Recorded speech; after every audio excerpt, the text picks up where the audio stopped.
Hello all. जो लोग भी इस डाइट को फॉलो कर रहे हैं और इस स्पिरिचुअल हीलिंग कोर्स को प्रैक्टिस कर रहे हैं, उन सबको मेरा बहुत बहुत प्यार और बहुत बहुत धन्यवाद, क्योंकि वो लोग रेसिपीज बनाकर भी मुझे शेयर कर रहे हैं, पिक्स बनाकर दे रहे हैं, तो वो बहुत अच्छी बात है। आपके साथ मुझे भी मोटिवेशन मिलता है कि आप लोग जब काम करेंगे तो मेरे अंदर काम करने की इच्छा और ज़्यादा जागृत होगी। सबसे पहली बात। दूसरी बात ये कि जो लोग इस वीडियो को देख रहे हैं लेकिन इस स्पिरिचुअल कोर्स का हिस्सा नहीं है, डिस्क्रिप्शन बॉक्स में चेक कीजिए मेरे, वहां पर स्पिरिचुअल हीलिंग कोर्स में आप कैसे ज्वाइन कर सकते हैं।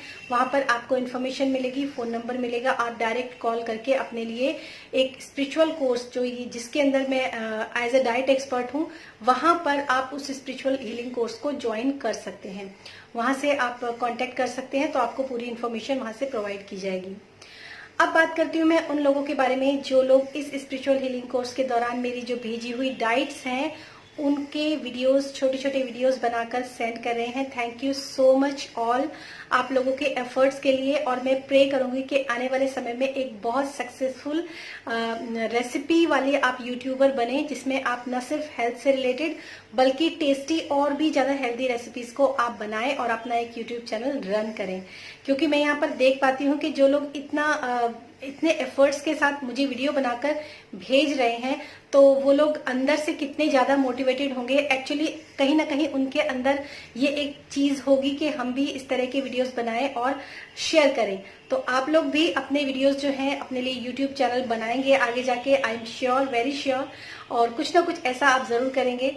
और अगर आप कहेंगे तो उसी वीडियो में आप बताइएगा कि अगर आप कहेंगे तो मैं आपके इन वीडियोस को यूट्यूब चैनल पर, अपने यूट्यूब चैनल पर भी जरूर डालना चाहूंगी, जो लोग इतने एफर्ट्स के साथ रेसिपीज को बना रहे हैं। लेकिन ये आपकी परमिशन से ही पॉसिबल होगा।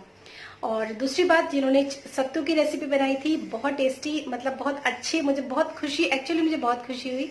और दूसरी बात ये कि जिन्होंने अभी कल किनोआ की रेसिपी जो है वो शेयर की है, तो उनकी मुझे सबसे अच्छी बात ये लगी कि इंसान मतलब किसी भी उम्र में क्यों ना हो, मोटिवेशन जो होता है उनके अंदर शायद बहुत ज्यादा मोटिवेटेड वो ऑलरेडी बहुत ज्यादा है, इसीलिए उन्होंने ये स्टेप शायद उठाया है।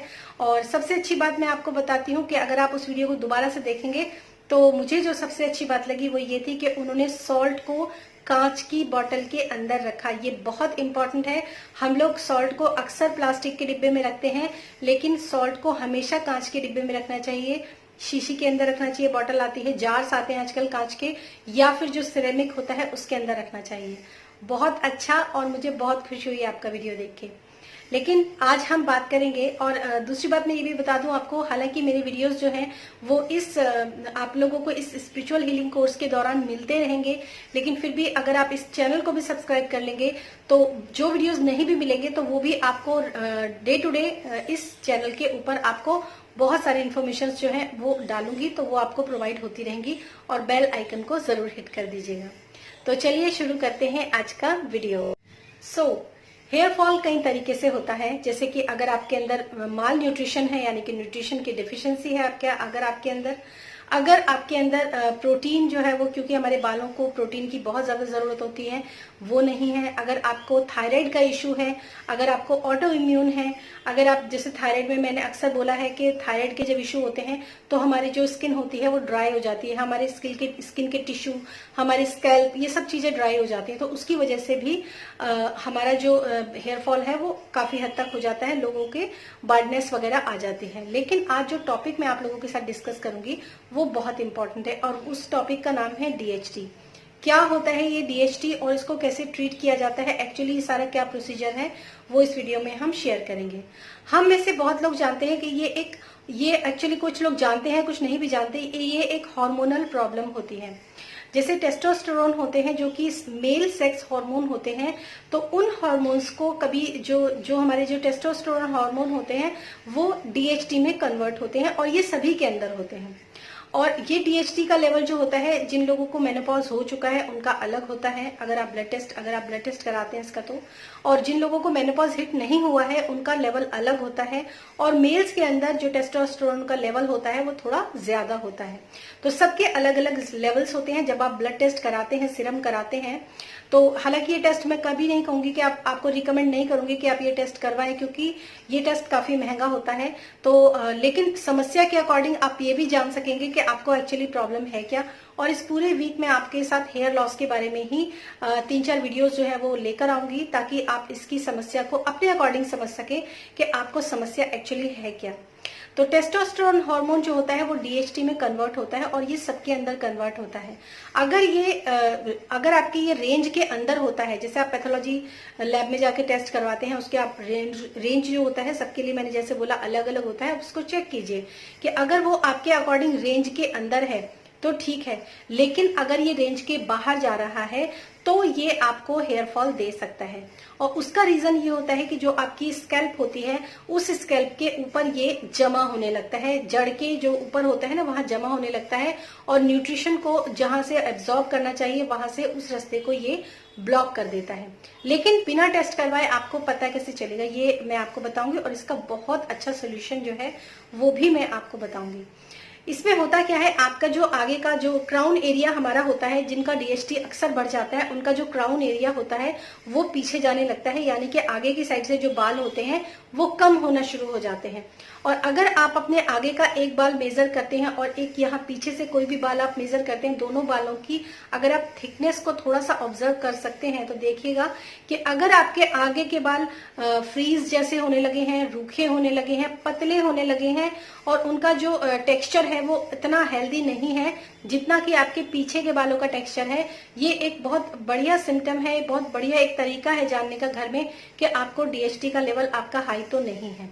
तो अगर ऐसा है आपके आगे के बाल में और पीछे के बाल में अगर आपके डिफरेंस है, इसका मतलब ये है कि आपका जो डीएचटी है उसका लेवल हाई हो गया है। तो उसको ठीक करने का सबसे अच्छा तरीका क्या होता है, अक्सर मेन लोगों के अंदर जो होता है, यहाँ पर इस जो क्राउन एरिया होता है, सर का जो एरिया होता है, वहां पर बार्डनेस एक आम प्रॉब्लम हो गई है, क्योंकि कई बार ये स्ट्रेस की वजह से भी होता है। लेकिन जनरली जब आपका जो मेल टेस्टोस्टेरोन जो हार्मोन होता है वो अगर आपका डीएचटी में जरूरत से ज्यादा कन्वर्ट हो रहा है तो वो यहाँ पर ही डिपॉजिट होता है। तो उसमें क्या होता है, आपको करना क्या है एक्चुअली, जैसे कि ये हेयर केयर का वीक भी है, तो इसमें आपको करना क्या है, आपको ऑयलिंग की मसाज तो आपके लिए बहुत ही अच्छी रहती है। और ऑयलिंग में मैं आपको एक चीज बता देती हूँ, कोई भी ऑयल आप ऐसे रैंडमली उठा के यूज मत कीजिए, हमेशा अच्छे ऑयल्स को प्रेफर कीजिए। 2 ऑयल्स के नाम मैं आपको बता देती हूँ। पहला ऑयल है इंदुलेखा, इंदुलेखा बहुत अच्छा ऑयल है इस चीज के लिए। और दूसरा ऑयल है आपका केश किंग, ये भी बहुत अच्छा ऑयल है और इनके शैम्पूज भी अवेलेबल है मार्केट के अंदर। तो अगर आप ऑयल ये वाले यूज करते हैं तो आप शैम्पू को भी उसी को यूज कीजिए। और दूसरा, आपको डिस्क्रिप्शन बॉक्स के अंदर एक लिंक मिलेगा, वो मेरा ही वीडियो है, उसमें आपको मैंने एक ऑयल बनाने की जो रेसिपी है वो आप लोगों के साथ शेयर की है, उस वीडियो को भी आप जाकर देखिएगा, तो उससे आपको पता चलेगा कि घर में भी आप ऑयल कैसे बना सकते हैं।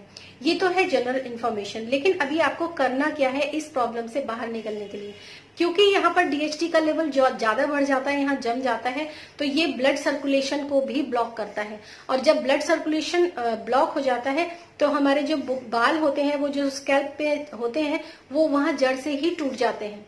वो हेयर फॉल इस तरह का होता है कि जड़ अंदर रहती है लेकिन बाल इतना पतला हो जाता है कि वो जड़ से ही टूट के नीचे गिर जाता है, और हम लोगों को लगता है यहाँ से थोड़ा सा गंजपना जो होता है वो आपका दिखने लगता है।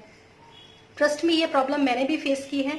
और इस ऑयल के साथ जो मैं आपको ऑयल बता रही हूँ, जो मैंने डिस्क्रिप्शन बॉक्स में ऑयल डाला है उससे भी, और इंदुलेखा ऑयल बहुत अच्छा है इस चीज के लिए, ये ऑयल्स यूज कीजिए। क्योंकि जब मैं थायराइड पेशेंट थी तो मेरे साथ भी ये प्रॉब्लम हुआ और हेयर फॉल मेरा काफी हुआ। अब थोड़ा सा जो है ये चीजें बेटर होने लगी हैं।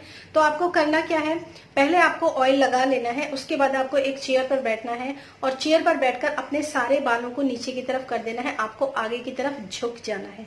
यानी कि चेयर पर बैठे बैठे आपको बिल्कुल अपने पैरों की तरफ देखना है, तो आप नीचे की तरफ झुक जाएंगे। खाना खाकर ये ना करें क्योंकि इसमें पेट थोड़ा आपका दबता है। तो इसके बाद क्या करेंगे, आप आगे की तरफ हाथ लेकर जाएंगे और गोल गोल धीरे धीरे मसाज करेंगे। अब ये मसाज मैंने नीचे की तरफ करने के लिए इसलिए कहा आपको, ताकि आपके जो आपका सर है वहां पर ब्लड सर्कुलेशन ज्यादा जाए, वहां पर ब्लड का फ्लो ज्यादा जाए, और साथ साथ अगर आप मसाज करेंगे तो ये और अच्छा इफेक्ट करेगा। जो लोग बैठकर कर सकते हैं, और इसी चीज को जो लोग खड़े होकर कर सकते हैं तो उनके लिए वो और भी अच्छा रिजल्ट देगा। क्योंकि जब हम खड़े होकर इस चीज को करते हैं तो हमारे पूरी बॉडी से जो हमारा जो अपर पार्ट होता है उसका सारा ब्लड सर्कुलेशन जो होता है वो हमारे हेड की तरफ आता है, और हेड मसाज का जो रिजल्ट होता है वो कम से कम 3 से 4 गुना आपका ऑटोमेटिकली बढ़ जाता है। पहली बात। दूसरी बात, अगर हम आसन की बात करें तो अगर आप खड़े होकर अपने पैरों को छूते हैं तो ये भी बहुत अच्छा आसन है, क्योंकि इसमें भी आपका ब्लड सर्कुलेशन आपका सर की तरफ जाता है। इसमें न सिर्फ आपके बालों के लिए जो ग्रोथ होती है बल्कि आपका जो होता है फेस उसके ऊपर भी ग्लो आने लगता है। दूसरी चीज होती है आपका जो आपका पर्वतासन होता है, जिसमें हम हाथों को नीचे की तरफ टेकते हैं, और पर्वतासन आप यूट्यूब में देख सकते हैं। कोई भी पर्वतासन का पोस्चर आप गूगल कर सकते हैं, आपको उसमें ऑटोमेटिकली पता चल जाएगा। पर्वतासन भी बहुत इंपॉर्टेंट और बहुत अच्छा होता है इसके लिए। और थर्ड जो होता है, जब आप पर्वतासन करते हैं तो आप अपनी हथेलियों को जमीन पर टेकते हैं, लेकिन उस समय पर अगर थोड़ा सा एडवांस स्टेज में जाते हैं, जो लोग कर सकते हैं योगा वो तो मतलब इजीली इसको कर सकते हैं, लेकिन जो लोग योगा नहीं करते हैं उनके लिए जो 3 स्टेप्स मैंने शुरू में बताए हैं उनको फॉलो कीजिए, बाद में इस स्टेप के ऊपर आप जाइए। तो जब ऐसा आप योगा करते हैं, आपकी बॉडी फ्लेक्सिबल है, तो अपने ऐसे हाथ को जो फिंगर्स हैं उनको क्रॉस कीजिए और सर के ऊपर रखिए, और सर जो है ये फिंगर जो है जमीन के ऊपर धीरे धीरे करके टिका दीजिए, यानी कि आपका पूरा सर जो है वो पूरा जमीन के ऊपर टिक जाता है। ये होती है एडवांस स्टेज। इसमें जो ब्लड सर्कुलेशन आपके सर के अंदर जब आता है, थोड़ी देर आप उसको रखते हैं और फिर सर नीचे करेगी आप 5 मिनट केवल मसाज कीजिए। इससे आपके जो यहाँ DHT लेवल जो है जो जम चुका है वो धीरे धीरे करके रिमूव होने लग जाएगा। और आपके लेकिन मसाज आप धीरे कीजिएगा, क्योंकि ये रेनी सीजन भी है। कोई भी सीजन हो, मसाज जो है वो हमेशा उंगलियों के पोज से की जाती है और धीरे धीरे की जाती है। तो जब आप ऐसा करते हैं तो ब्लड सर्कुलेशन बढ़ेगा और आपको जो है एक अच्छे रिजल्ट्स जो है वो उसके मिलने शुरू होंगे। ठीक है, आप मेरा फोन नंबर है 8791544188 8791544188। इस नंबर पर आप मुझसे कांटेक्ट करके पर्सनल कंसल्टेशन भी ले सकते हैं। और थायराइड स्पेशलिटी मेरी है, थायराइड के पेशेंट मेरे पास रहते हैं, उनके थायराइड जो है TSH लेवल्स जो होते हैं वो डाइट और सप्लीमेंट एडवाइजर के द्वारा रिवर्स किए जाते हैं। तो वहां पर भी आप मुझे कांटेक्ट कर सकते हैं। ठीक है, बाकी डिस्क्रिप्शन बॉक्स में आपको पूरी डिटेल मिल जाएगी। उम्मीद है आप इस हफ्ते जो है हेयर केयर में इस चीज को जरूर इंक्लूड करेंगे, जो आपको काफी अच्छे रिजल्ट्स देंगे। और इसी हफ्ते में और भी चीजें आप लोगों के 2-3 वीडियो और मैं शेयर करूंगी इस जो आपका कोर्स है इसमें भी और इस चैनल के ऊपर भी। तो इस चैनल को आप सब्सक्राइब कर लीजिए ताकि, और बेल नोटिफिकेशन को भी हिट कर लीजिए ताकि मेरे आने वाले अपकमिंग वीडियोस जो कि न सिर्फ हेयर केयर के ऊपर होंगे बल्कि और बहुत सारी चीजों के साथ होंगे, तो वहां पर मैं आपके साथ जुड़ी रहूंगी। थैंक यू सो मच और थैंक्स इस वीडियो को देखने के लिए। Stay blessed always.